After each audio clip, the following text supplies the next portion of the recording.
पैसों के लेन देन मामले में हुए कत्ल के मुकदमे का फैसला आ गया है। ये मामला 17 मई 2016 को किनवट तालुके के सारखनी गांव में पेश आया था। सुरेश श्यामराव अपने बकाया पैसे लेने के लिए जनाबाई रमेश पवार के मकान पर गया। पैसों के लेन देन के मामले में उस वक्त वहां उन दोनों के बीच तनाज़ा खड़ा हुआ। जनाबाई और उसके बहन और दीगर रिश्तेदारों ने मिलकर सुरेश श्यामराव की निहायत बेरहमी से पिटाई की, जिसमें उसकी मौत हो गई।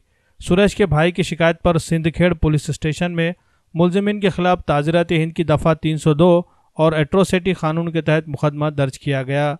अदालत ने इस मामले में 13 गवाहों के बयानात कलमबंद किए।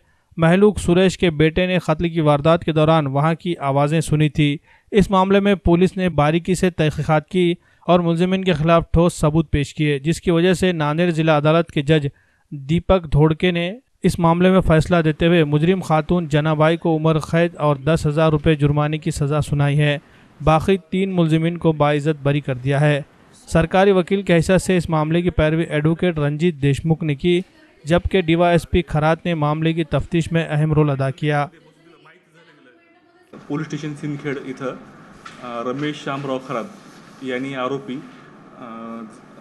जनाबाई रमेश पवार, पुन्हा गंगाबाई उत्तम चव्हाण, प्रफुल्ल उत्तम चव्हाण, दिनेश उत्तम चव्हाण यांच्याविरुद्ध त्यांचा भाऊ सुरेश खेकारे यांना त्यांच्या घरामध्ये नेऊन मारहाण करून त्यांचा संगनमत करून खून केला अशी फिर्याद दिली होती। यावरून पोलीस स्टेशन सिंदखेड येथे गुन्हा क्रमांक 2216 कलम 302 सह 34 आणि अट्रॉसिटी गुन्ह्याअंतर्गत गुन्हा दाखल झाला होता। तपासामध्ये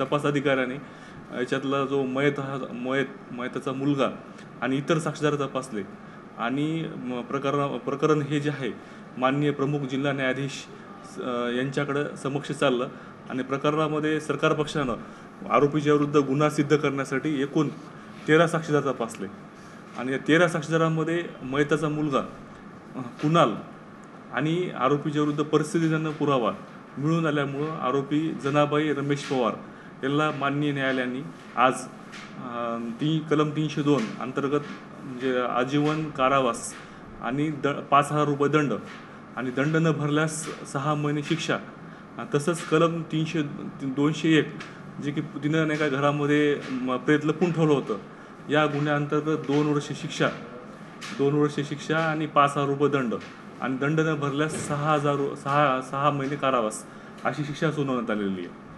आणि या प्रकरणामध्ये महत्त्वाचा मुद्दा म्हणजे ज्यावेळेस मयत त्या आरोपीच्या घरामध्ये आरोपी जनाबाई आहे त्याच्यात घरात तिचं प्रेत म्हणून आलं होतं आणि त्या संबंधी पोलीस अधिकाऱ्यांनी तपासामध्ये घटनास्थळाचा पंचनामा केला।